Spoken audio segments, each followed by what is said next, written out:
Alors, il va falloir jouer sur tous les avantages que peut avoir une économie qui arrive tard dans la mondialisation.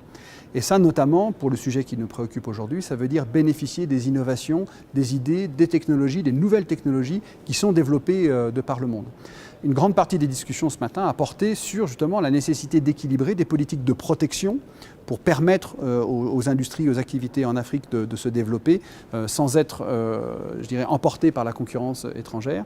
Et puis un niveau suffisamment élevé d'ouverture pour permettre l'absorption de ces innovations, de ces technologies venues de l'extérieur.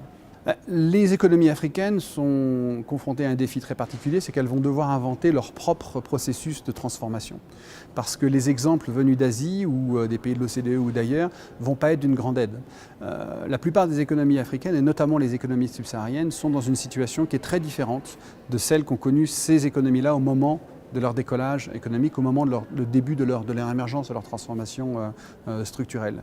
On pense notamment au facteur démographique qui fait qu'une majorité de la population africaine va rester rurale pendant encore quelques décennies, qu'il va falloir créer de l'emploi pour ces gens également en zone rurale, que l'agriculture elle-même ne suffira pas à leur offrir des emplois.